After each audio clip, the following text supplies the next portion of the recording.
નમસ્કાર, આપ જોઈ રહ્યા છો TV9. હું છું હાર્દિક મોદી. સાંજના 5 વાગી રહ્યા છે. સમાચારોની શરૂઆત અત્યારના મુખ્ય સમાચાર, જ્યાં મહારાષ્ટ્રમાં ગુજરાતના સીએમ ભૂપેન્દ્ર પટેલનો પ્રચાર.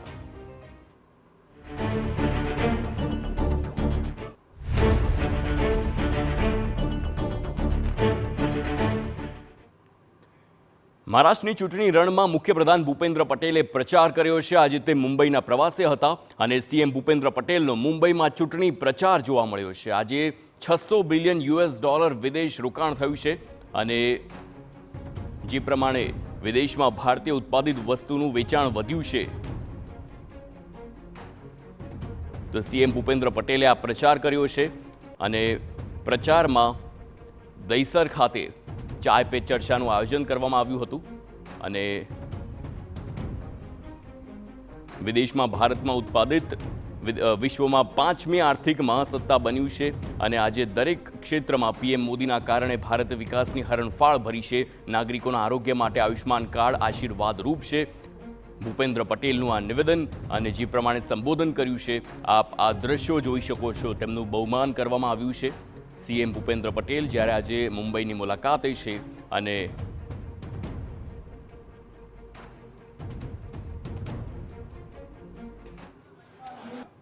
વડાપ્રધાન શ્રી નરેન્દ્રભાઈ અને આજે અહીંયા કીધું એમ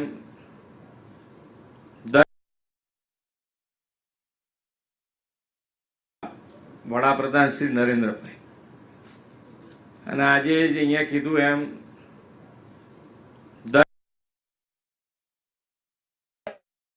તો હાલ જે પ્રમાણે મહારાષ્ટ્રમાં ચૂંટણી સંગ્રામ છે અને 20 તારીખે મતદાન થવાનું છે, તે પહેલાં ગુજરાતી મતદારોને આકર્ષવા અને તેમના ખાસ કરીને મત માટે થઈને ગુજરાતના મુખ્યપ્રધાન ભૂપેન્દ્ર પટેલ આજે મહારાષ્ટ્રની મુલાકાતે છે અને મુંબઈમાં વિવિધ 4 જેટલી તેમની સભાઓનું આયોજન કરવામાં આવ્યું છે, જેની શરૂઆત દહીસરથી કરવામાં આવી હતી.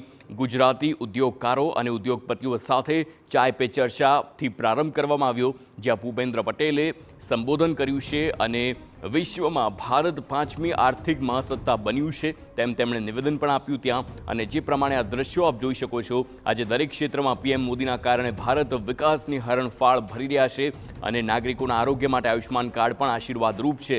આ તમામ નિવેદન ભૂપેન્દ્ર પટેલના હતા મહારાષ્ટ્રની મુલાકાત દરમિયાન.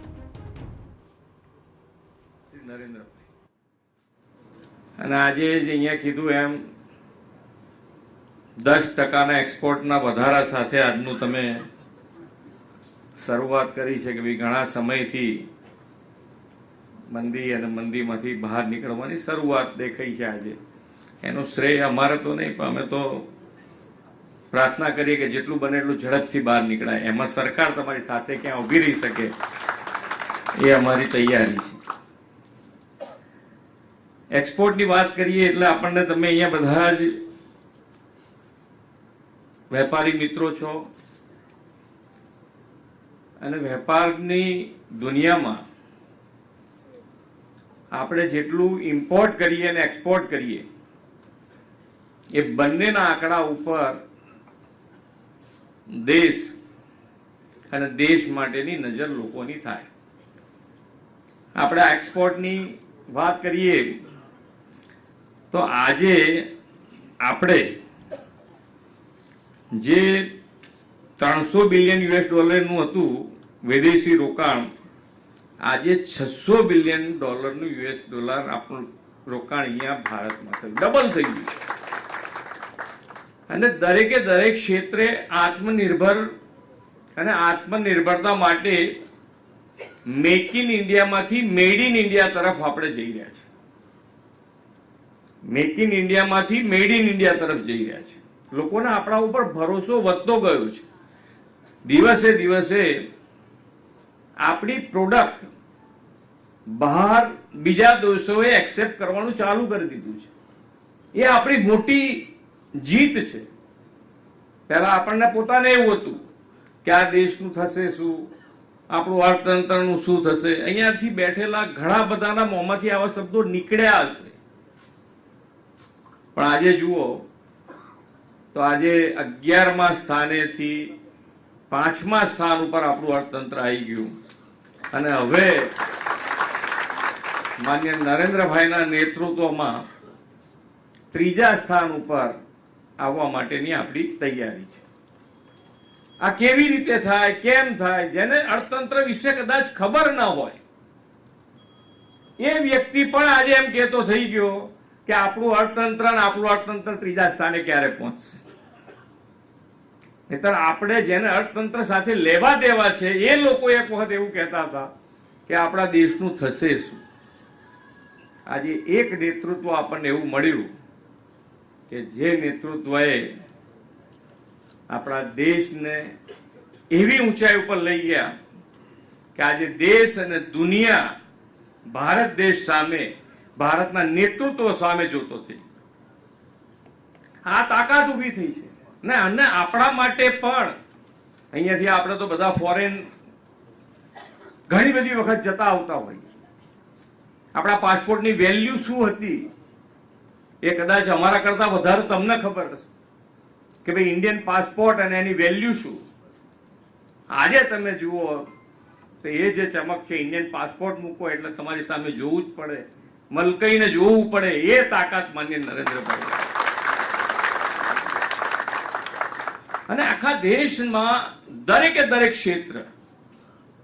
ક્ષેત્ર સાથે આગળ વધવું એ કદાચ આપણે ધંધા રોજગાર વાળાને ખબર કે આજે 3 કામ હતા તો 2 કામ થયા, 1 સારું ભૂલી ગયો. આપણે એક જ લાઈનમાં છીએ, એક જ ધંધો સંભાળવાનો છે, છતાંય 2 કામમાંથી 1 કામ ભૂલી જતા હોય.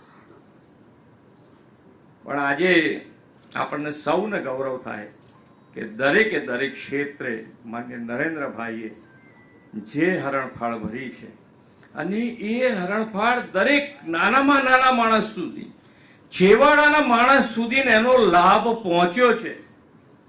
આપણે ઘણી વખત એમ કહીએ કે ભાઈ સાકર ગળી છે, પણ સાકર ગળી છે એવું ખબર ક્યારે પડે? આપણે ખાવી જ પડે, ચાખવી જ પડે. અને આજે બધાએ ચાખી છે. બાકી સરકારી યોજનાઓ ઘણી બને અને ક્યારે લાભ લીધો, ક્યારે લીધો, કઈ ખબર ના પડે. આજે તમે જુઓ દરેક જણ પાસે સરકારી યોજના અને સરકારી યોજના નાનામાં નાના માણસ સુધી, એના ઘેર બેઠા સુધી પહોંચી હોય એ માન્ય નરેન્દ્ર